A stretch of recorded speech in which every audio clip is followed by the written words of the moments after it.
Hello, I'm Michael Bonham, and welcome to the Bronco Billy and Friends Silent Film Festival Online 2021. I'm here to give you a little epilogue or outro to the documentary When the Movies Came From Niles from 1964. Now, the producer of this documentary, Ray Hubbard, did a great job in finding a lot of information about Bronco Billy and the Essanay studio.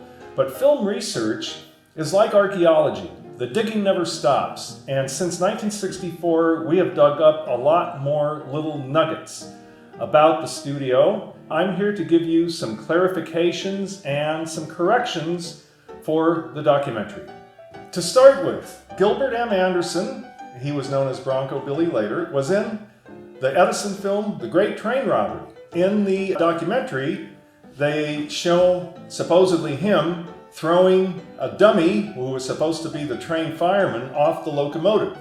Well, further research showed that that was not Bronco Billy, but another actor. But he was in the film 3 times. He was wearing a bandana when he knocked out the station agent to grab the money there at the station. He was with a crowd of people next to the train at the tracks and tries to run, and the bandits shoot him in the back and he falls. He is also the little tenderfoot who, in the saloon scene, is forced to dance a jig while the people shoot at his feet. So those are his 3 parts in the film. In the documentary, they give you a timeline of the arrival of Essanay in Niles, and they tell you that it was 1908 and that they were here for 8 years. Not true. What really happened was, in 1908, Bronco Billy, Ben Turpin, his cameraman Jess Robbins, and 3 other people took the train from Chicago out here to the coast to scout out new filming locations. The route took them through Niles and up to Oakland and then to San Francisco. Unfortunately, it was late in the year and it was raining the whole time they were here. And of course, then they decided, well, we can't do any filming here, so we'll go down to Los Angeles. And so they took the train back through Oakland and again back through Niles and eventually to Los Angeles, where the weather was more cooperative and did a good amount of filming down there. For the next few years, they did filming in like Colorado and Texas and Mexico. And they came out to California again, did some filming in a host of different locations in Southern California. Then came up to Northern California, did some filming in Los Gatos, San Rafael, Fairfax, and a few other counties until 1912, when in April, Bronco Billy and 52 members of the Essanay Movie Studio arrived here in Niles to establish the Essanay Movie Studio's West Coast branch. And they were here for just a little under 4 years, but they made around 350 films, so they were busy. In the documentary, they mentioned Wallace Beery. He was an actor for Essanay in Chicago in the teens, and he did come out here to Niles for a time to work for Essanay, but he didn't do any acting for Essanay here in Niles. He just did a little bit of directing and then lit out for Hollywood, where for the next 3.5 decades, he was a big star and is still quite remembered today. Regarding kinetoscopes, which they mentioned next, it wasn't 1893 that the first kinetoscope parlor was opened, but in April of 1894, and by June of 1894, the first kinetoscope parlor was opened in San Francisco. At the 9-minute mark of the documentary, they show you some film and stills. Those were not filmed in Niles, but in Glendale. And the film was Shootin' Mad. When they show Bronco Billy shooting the bottles, they do mention that he had an actual shooter in the background actually shooting the bottles out, and that person's full name was Texas George Briggs. The bungalows behind the studio, which Bronco Billy had built for the actors and crew, are still there today. But soon after Essanay left Niles, a couple of the bungalows were moved to School Street, and the remaining bungalows were spread out a little more to reflect the lot lines so they could sell the bungalows to people in the area. Now, as far as Bronco Billy's car, he did have a Thomas Flyer, but by the time he was in Niles, he had a $6,000 Simplex, which was again one of the luxury cars of the day.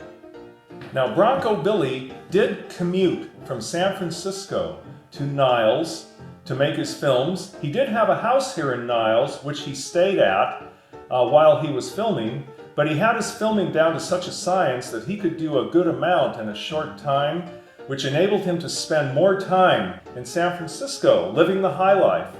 And his home up there was the luxurious St. Francis Hotel.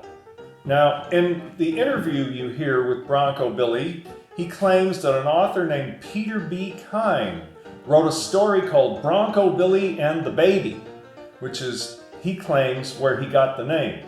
Well, research shows that Peter B. Kyne, who was just barely starting out at the time, never wrote a story called Bronco Billy and the Baby. And to this day, nobody is quite sure where Anderson got the name Bronco Billy, but we're glad he did. It was rather curious that Bronco Billy used the Bible in some of his films because he was Jewish, but it is figured that reading the Bible would appeal to the masses, and that's who he wanted to appeal to, so that's why he did it. Now, for a little bit about Charlie Chaplin. George Spohr, the co-owner of Essanay, was not in favor of signing Charlie Chaplin because of the money it would cost, but Bronco Billy knew what he had in Chaplin, so he went ahead and signed him anyway. The story about Bronco Billy dressing in his cowboy costume and sneaking onto the Keystone lot as an extra so he could talk to Chaplin about signing with Essanay is totally untrue. There's no way that that could have happened. It is figured that Chaplin was not confined to the lot, and that he met with Anderson and the other Essanay personnel at a restaurant or something to work out the contract. They were accurate in the fact that Edna Purviance, Charlie's leading lady, had good chemistry with Charlie in his films and stayed with him for about 8 or 9 years making films, and that he sent her money for the rest of her life because it really helped make him a more complete comedian. He kept her on his payroll until she passed away in the 50s. The one part that wasn't accurate was that they said that she never married. Well, she did marry once, a pilot for Pan Am named John Squire, and they were married from 1938 until his death in 1945. In the Snakeville comedies that Essanay filmed here in Niles, Victor Potel, one of the actors, was not called Snakeville Slim, but was called Slippery Slim.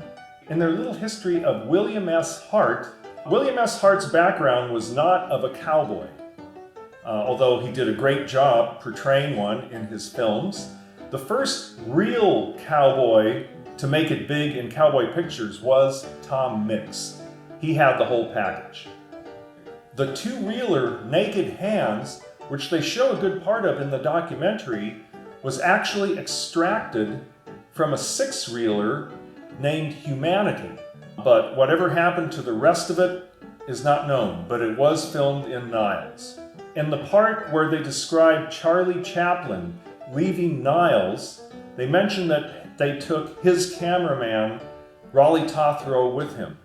Well, Raleigh Tothrow was not Charlie Chaplin's cameraman in Niles. That fell to a man named Harry Ensign.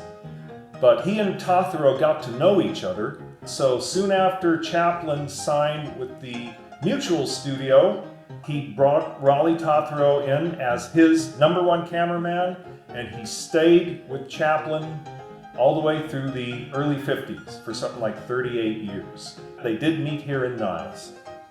Of the roughly 350 films that Essanay filmed here in Niles, 70 have been recovered so far. We hope that there's more out there. Personally, I'm the eternal optimist. They're all still out there, we just haven't found them yet.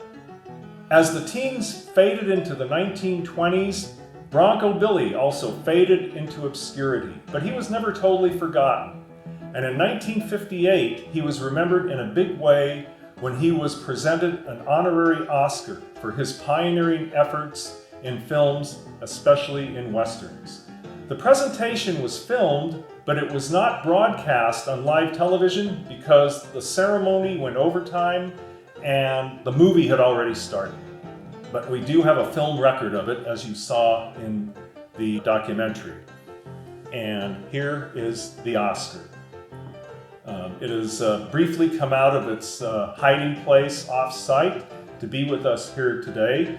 We're really happy to have this. And the inscription reads, Academy Honorary Award to Gilbert M. Bronco Billy Anderson, motion picture pioneer, for his contribution to the development of motion pictures as entertainment. That concludes my talk about When the Movies Came From Niles. I hope you enjoyed it, and I hope you enjoy the rest of 2021 Bronco Billy and Friends Film Festival online. Now, I have a quick couple of promotional things to give you. First, our store and museum are once again open from noon to 4 on Saturdays and Sundays. Our theater is still closed for the moment, but we're hoping to open that for weekly silent films again, starting in the fall, possibly in late September or early October. We are planning a major renovation of this building since we own the property now. It's going to take a lot of money, and we are soliciting contributions to that. So if you would like to help contribute to making this building look like it did back in its heyday in the teens when it was first built, you can go online to nilesfilmmuseum.org, click on the Donate tab at the top of the page, and you can donate that way. Or you can send a check made out to NESFM to the Niles Essanay Silent Film Museum, 37417 Niles Boulevard, Fremont, California, 94536. Thank you so much.